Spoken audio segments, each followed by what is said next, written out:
আসসালামু আলাইকুম প্রিয় দর্শক, জানিয়ে দিব এখনকার আলোচিত সকল দেশীয় খবর। শুরুতেই জানিয়ে দেব সংবাদ শিরোনামগুলো। মাথায় গুলি করে বিএনপি নেতাকে হত্যা, জানাবো বাংলাদেশি নীতিতে দিল্লির রাজনৈতিক পরাজয় এবং সর্বশেষে জানাবো দুর্ঘটনার মূল কারণ রাস্তার অভাব নয়, বিশৃঙ্খলা ও অনিয়ম, বললেন সড়ক পরিবহন উপদেষ্টা। প্রিয় দর্শক, এতক্ষণ দেখছিলেন সংবাদ শিরোনামগুলো, এখন জানাবো বিস্তারিত খবর। মাথায় গুলি করে বিএনপি নেতাকে হত্যা। যশোরে দুর্বৃত্তদের গুলিতে আলমগীর হোসেন নামে এক বিএনপি নেতা নিহত হয়েছেন। শনিবার সন্ধ্যা 8:30টার দিকে যশোর শহরের শঙ্করপুর এলাকায় নয়ন কমিশনারের অফিসের সামনে এই ঘটনা ঘটে। আলমগীর শঙ্করপুর এলাকার ইমদাদ চৌধুরীর ছেলে। তিনি যশোর পৌরসভার 7 নম্বর ওয়ার্ডের বিএনপির যুগ্ম সাধারণ সম্পাদক। আলমগীরের বড় ভাই জাহাঙ্গীর হোসেন জানান, শনিবার সন্ধ্যা 8:30টার দিকে আলমগীর শঙ্করপুর এলাকায় নয়ন কাউন্সিলরের অফিসের সামনে গল্প করছিল। ওই সময় অজ্ঞাত দুর্বৃত্তরা আলমগীরের মাথার বাম পাশে গুলি করে পালিয়ে যায়। পরে স্থানীয় লোকজন তাকে উদ্ধার করে চিকিৎসার জন্য যশোর জেনারেল হাসপাতালে নিয়ে যান। যশোর জেনারেল হাসপাতালের জরুরি বিভাগের চিকিৎসক বিচিত্র মল্লিক বলেন, লোকজন রক্তাক্ত অবস্থায় আলমগীরকে হাসপাতালে আনেন। তার মাথায় গুলির আঘাতের চিহ্ন রয়েছে। যশোর কোতোয়ালি থানার ইন্সপেক্টর মুমিনুল হক বলেন, আমরা শুনেছি শঙ্করপুর ইশাক সড়কে স্থানীয় বিএনপি নেতাকে গুলি করা হয়েছে। তার মাথায় গুলি লেগেছে বলে জানতে পেরেছি। পুলিশ ইতিমধ্যে ঘটনাস্থলে গিয়ে প্রকৃত ঘটনা জানতে এবং আসামি আটকে চেষ্টা করেছে। বাংলাদেশ নীতিতে দিল্লির রাজনৈতিক পরাজয়। মানবতা বিরোধী অপরাধে মৃত্যুদণ্ডপ্রাপ্ত শেখ হাসিনাকে যে কোনো মূল্যে ক্ষমতায় রাখার পাশাপাশি খালেদা জিয়াকে ক্ষমতার বাইরে রাখতে সম্ভব সবই করেছে ভারত। এমনকি মিথ্যা মামলায় বিএনপি চেয়ারপারসনকে জেলে পাঠানোর সিদ্ধান্ত দিল্লি থেকে এসেছিল বলে কূটনৈতিক মহলের ধারণা। দিল্লির ইচ্ছাতেই চলতে হবে ঢাকাকে। ভারত সরকারের এমন মনোভাব প্রকাশ্যে এসেছিল 2008 সালের সাজা নির্বাচনের পর। তখনকার দেশের সাবেক সেনাপ্রধান জেনারেল শঙ্কর রায় চৌধুরী বিবিসিকে দেয়া এক সাক্ষাৎকারে বলেছিলেন, ঢাকাকে আর দিল্লির রাডারের বাইরে যেতে দেওয়া হবে না। তার ওই ঘোষণা অন্তত টানা 15 বছর কার্যকর থাকতে দেখা গেছে। তবে জুলাই বিপ্লব সবকিছু ওলটপালট করে দিয়েছে। হাসিনার পতনের সঙ্গে সঙ্গে বাংলাদেশের উপর থেকে হারিয়ে যায় দিল্লির একছত্র প্রভাব। পরবর্তীতে এই পরিস্থিতিতে বাংলাদেশের নীতি নিয়ে নতুন করে ভাবতে বাধ্য হচ্ছে দিল্লি। যে খালেদা জিয়াকে কখনো বিশ্বাস করেননি দিল্লির নীতি নির্ধারকরা, তারই মৃত্যুতে শ্রদ্ধা জানাতে উড়ে আসেন ভারতের অন্যতম নীতি নির্ধারক পররাষ্ট্রমন্ত্রী এস জয়শঙ্কর। সঙ্গে আনেন প্রধানমন্ত্রী নরেন্দ্র মোদীর লেখা চিঠি। মোদীর চিঠিতে খালেদা জিয়ার ভূয়সী প্রশংসার পাশাপাশি রয়েছে ঢাকা দিল্লি সম্পর্ক উন্নয়নের বিশেষ বার্তা। এদিকে বিএনপির পাশাপাশি জামাতে ইসলামীর সঙ্গেও নিবিড় যোগাযোগ রাখতে চাইছে দিল্লি, যা নিয়ে রাজনৈতিক ও কূটনৈতিক মহলে এখন চলছে ব্যাপক আলোচনা। খালেদা জিয়ার প্রতি গভীর শ্রদ্ধা ও সম্মান জানানোর পাশাপাশি জামাতে দিল্লি ঘনিষ্ঠতার খবর প্রকাশ হবার পর বাংলাদেশ ভারতের সম্পর্ক নিয়ে শুরু হয়েছে নতুন আলোচনা। ভারত কি সত্যি সত্যি সম্পর্কের উন্নয়ন চাইছে, নাকি ভারতের সামনে এই মুহূর্তে কোনো বিকল্প নেই? সে প্রশ্নে রীতিমতো দ্বিধাবিভক্ত কূটনৈতিক ও রাজনৈতিক বিশ্লেষকরা। খালেদা জিয়ার মৃত্যু উপলক্ষে দিল্লির পদক্ষেপকে যদিও রাজনৈতিক দৃষ্টিভঙ্গি থেকে না দেখার পরামর্শ দিয়েছেন পররাষ্ট্র উপদেষ্টা তৌহিদ হোসেন। পররাষ্ট্র মন্ত্রণালয়ের সংশ্লিষ্ট কর্মকর্তারা, কূটনৈতিক ও রাজনৈতিক বিশ্লেষকরা পরবর্তী পরিস্থিতিতে ঢাকা দিল্লির সম্পর্ককে সতর্কতার সঙ্গে মূল্যায়নের উপর জোর দেন। তারা বলেন, জয়শঙ্করের ঢাকা আগমন এবং দিল্লির বাংলাদেশ ভবনে রাজনাথ সিংয়ের শোক বইয়ের স্বাক্ষরের ঘটনা একাত্রি গুড জেস্টার। তবে এখনই বলা ঠিক হবে না দিল্লি তার অবস্থান পাল্টাচ্ছে। 2008 সালে ভারতের নীল নকশা অনুযায়ী একটি সাজানো নির্বাচনের মাধ্যমে আওয়ামী লীগ তথা হাসিনাকে ক্ষমতায় আনা হয়েছিল। ভারতের প্রয়াত রাষ্ট্রপতি প্রণব মুখার্জি তার আত্মজীবনীতে সে মৃত্যুই তুলে ধরেছিলেন। 2014 সালের নির্বাচনেও সরাসরি হস্তক্ষেপ করে দিল্লি। ভারতের তৎকালীন পররাষ্ট্র সচিব সুজাতা সিং ঢাকায় এসে চাপ দিয়ে জাতীয় পার্টিকে ভোটে এনে একতরফা নির্বাচনে বৈধতা দিয়েছিলেন। 2018 সালের রাতের ভোট এবং 2024 সালের দামি নির্বাচনে অখণ্ড সমর্থন জানিয়েছিল দিল্লি। মোট কথা, হাসিনার টানা 15 বছরের অপশাসনের মূলে কারিগরে ছিল দিল্লি। বাংলাদেশের পররাষ্ট্র নীতির পুরোটাই নিয়ন্ত্রণ করা হতো সাউথ ব্লক থেকে। 2024 সালে জুলাই বিপ্লবে উৎখাত হওয়া হাসিনা ও তার সহযোগীদের শুধু আশ্রয় দেয়নি ভারত সরকার, বরং তাকে দিয়ে বারবার বাংলাদেশের সন্ত্রাস উস্কে দেওয়ার অপচেষ্টা করেছে। তথাকথিত হিন্দু নির্যাতনের মিথ্যা অভিযোগ তুলে বাংলাদেশকে অস্থিতিশীল করতে চেয়েছে ভারত। ডক্টর মোহাম্মদ ইউনূসের নেতৃত্বাধীন অন্তর্বর্তী সরকার এবং জুলাই বিপ্লবকে কোনোভাবেই মেনে নিতে পারেননি দিল্লির নীতি নির্ধারকরা। ইউনূস সরকারের পক্ষ থেকে দিল্লি নির্ভর পররাষ্ট্র নীতি থেকে বেরিয়ে একটি স্বাধীন ও ভারসাম্যপূর্ণ পররাষ্ট্র নীতি গ্রহণের পদক্ষেপ রীতিমতো ভাবিয়ে তুলেছে।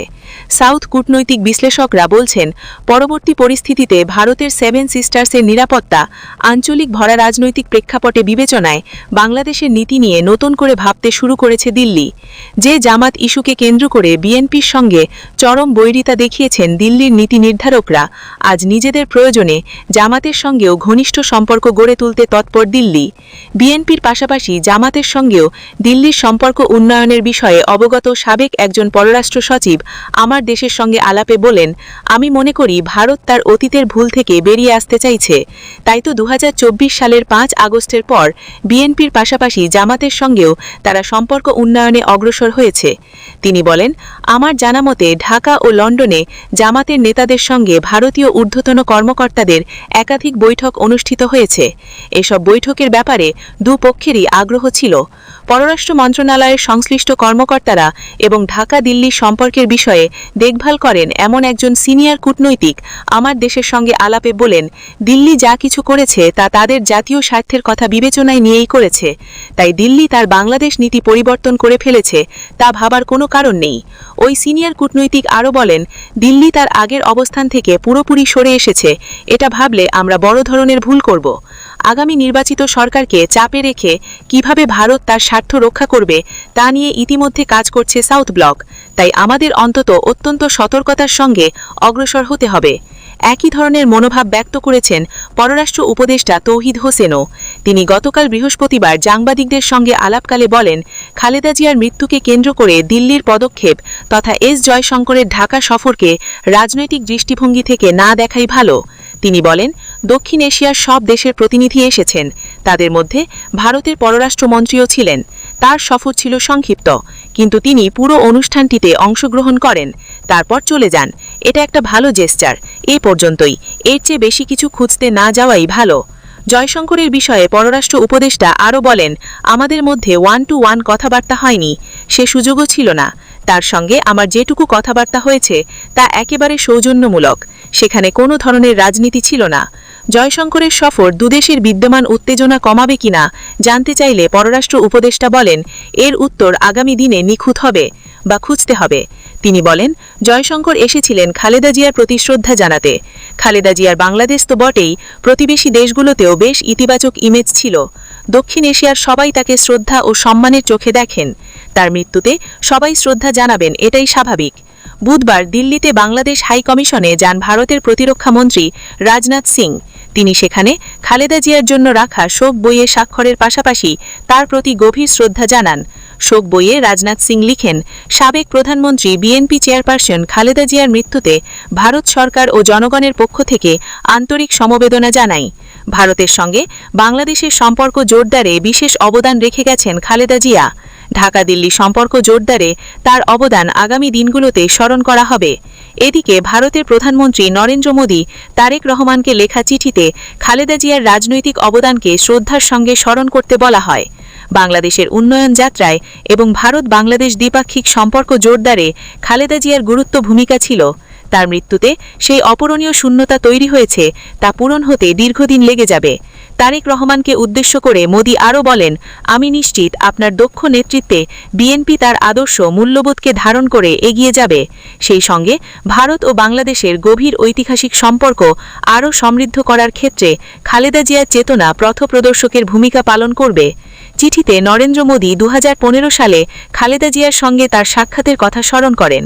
নতুন এ পরবর্তিত পরিস্থিতিতে ঢাকা দিল্লি সম্পর্কের বিষয়ে নিজের মূল্যায়ন তুলে ধরে বিশিষ্ট আন্তর্জাতিক বিশ্লেষক অধ্যাপক এম শাহিদুজ্জামান বলেন, বিগত আওয়ামী লীগের 15 বছর ভারত বাংলাদেশ নিয়ে কী করেছে তা আমাদের সবারই জানা। হঠাৎ করে তারা সবকিছু পেছনে ফেলে ঢাকার সঙ্গে উষ্ণ সম্পর্ক করতে চাইছে তা ভাবার কোনো কারণ নেই। আসলে তাদের সামনে কোনো বিকল্প নেই।